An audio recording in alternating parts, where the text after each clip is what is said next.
Most of you have heard of cricket. Raise your hand if you've heard of it. Alright, most of us have heard of it. It's got a long history, and they'll give you a little information about the history. It's a very old sport, but it's a lot of fun. It's still very current in today's society, especially in other countries. Right? And we're trying to increase its popularity in this country too. So how many of you have played though? Alright, so a few of you have played, so some of this will be a review. Mr. Harrison is going to go through a little bit of the history, quickly go through the rules, and then we're going to start playing. We're actually going to teach you guys as we play. So pay attention because it's all about strategy. Well, a lot of skill too, but there's a lot of strategy involved. If you guys are efficient and we move quickly, we'll probably be able to get 2 at-bats for each team in this hour. Okay, go quickly. And Mr. Harrison is the president of the United States Youth Cricket Association. He's come all the way here from Glen Burnie this morning just to show you guys the fundamentals of cricket. So, good game, and we're going to pretty much play our class cricket. It's very fun. Okay. Now, I saw that almost everybody's heard of cricket. Cricket is the second most popular sport in the world behind soccer. Last time we had a Cricket World Cup in 2007, 2 billion people watched it on television. Okay? Cricket's played in many, many countries and it's becoming played more and more in the United States. So you may think cricket is new to the United States, but that's not true. Cricket is our first team sport and the oldest sport ever played in the United States. It was played here in the 1700s. George Washington's troops played cricket at Valley Forge. Abraham Lincoln went to cricket matches before he was president. What happened was, cricket sort of grew baseball out. Baseball came out of cricket, and then cricket kind of slid into the background, and baseball became the American pastime. So, if you want to think of it that way, cricket is sort of like baseball's dad. Okay? Now, cricket and baseball, because of that, have a lot in common. You see that it's a bat and ball sport. The object is for the batter to hit the ball, and for the batter's team to score as many runs as they can, and then the fielding team to try and top that score. So baseball and cricket have a lot in common, but there's a lot different too. For example, baseball has 4 bases, cricket has 2 wickets. But let me ask you this, if you were playing baseball, and there was no foul territory, anywhere you hit it was in play, would that be fun? What if you hit a home run, and your home run was worth 6 runs? Would that be cool? Ground rule double is worth 4 runs. What if you hit the ball in baseball, you hit it right to the shortstop, and you said, you know what, I didn't like that hit, I'm not going to run, you got to pitch me again. Would that be cool? What if after you hit your 6-run home run, you got to keep batting until the pitcher got you out? If the pitcher couldn't get you out, you could bat all day long. Like that? This is cricket. Baseball, easy to get out, hard to score runs. Cricket, easy to score runs, hard to make outs. In a 3-hour cricket match, the final score could be 180 to 150. And one batter might score 50 runs all by themselves. Cricket is so much about scoring that a batter doesn't even have to hit the ball to score runs. In cricket, the pitcher's called a bowler. The bowler makes a bad throw. It runs away from the batter. The batters can take off and start scoring runs. The way you score a run in cricket is there are 2 batters at each end. The object is for the batter to hit the ball and then the 2 batters to switch sides. Every time they switch sides successfully, it's 1 run. So imagine you're out in a big open grass area. You hit the ball far. Okay, it rolls off into the distance. The batters take off. They can keep running back and forth as many times as possible until they have to stop running because the ball got back in. If the fielders are bad and they keep making bad throws, you can run 5, 6, 7, 8, 9, 10 times back and forth. Okay? You can score a lot of runs in cricket very, very quickly. Okay? And like I said, you don't even have to hit the ball. If the ball just goes past the batter can take off and start running. Okay? Cricket's a very wide open sport. Yes? What if you get hit with the ball? If you get hit with the ball, your teammates go, "Aw," but it doesn't mean anything. But the good thing is, if you get hit with the ball and the ball rolls far away, what can you do? Run.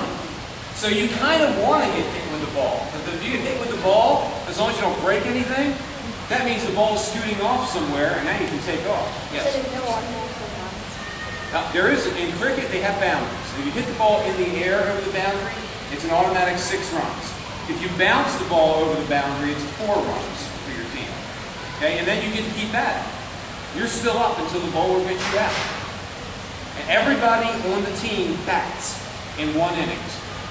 And then everybody on the other team bats.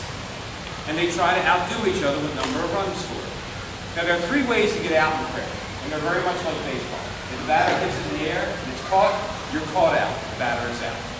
If the runners are in between the wickets and they haven't gotten safely back there yet to the other side to score their run, and a fielder takes the ball and throws it and knocks over those yellow sticks, which are called stumps, that's being run out, kind of like being thrown out at first base. And the runner going to that stump is out.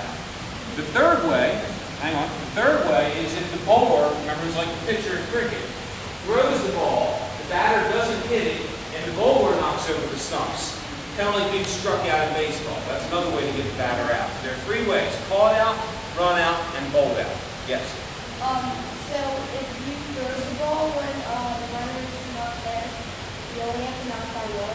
Yep, just have to knock down one of the three. If you knock down all three, good for you. You only have to knock down one. And the runner, who is always carrying their bat, after you hit the ball, it's not like baseball, you drop the bat, you take the bat with you, and you use the bat to give yourself a little extra length. You don't want to touch the wicket. If the batter knocks over his own wicket, he makes himself out.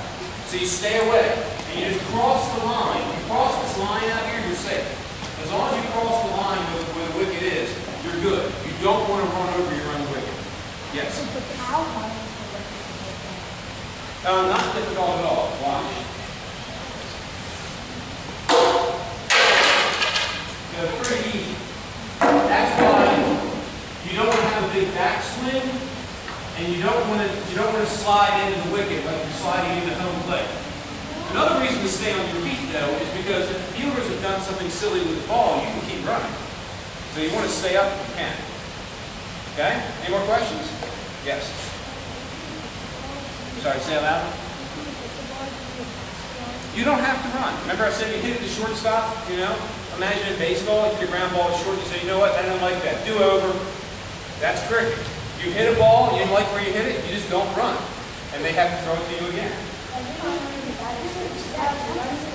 No, it's one run. I know there are two batters. They switch sides once. It's one run. Okay? One thing about the bat, we're so used to softball and baseball, hitting it and dropping the bat. In cricket, you must hold the bat all the time. You run with the bat because it's the extension that you're going to need to go into the run area to be safe. So don't forget, some of you will drop the bat and think, ah! The bat, and you have to pick it up again to keep running. That's going to get you behind. So think about it. That bat is a part of you today. Yes. Do you have to carry the bat or Okay, technically you don't have to carry it. But you won't be able to go as fast or as far without it, and you'll need it when you get the bat again. So we're gonna yell at you when you don't carry the bat to go back and get it. Yes. Do you have a question? Okay. Something else to be aware of. When there are two batters on the field, they're partners. Okay? Because if I'm very fast and my partner is not so fast, and I take off because I can make it on this hit, but my partner can't make it. Is this a good idea? Because what's going to happen to my partner? They're going to get out. So I don't want to make outs from my team. So I have to be communicating with my partner. I have to say go or stay.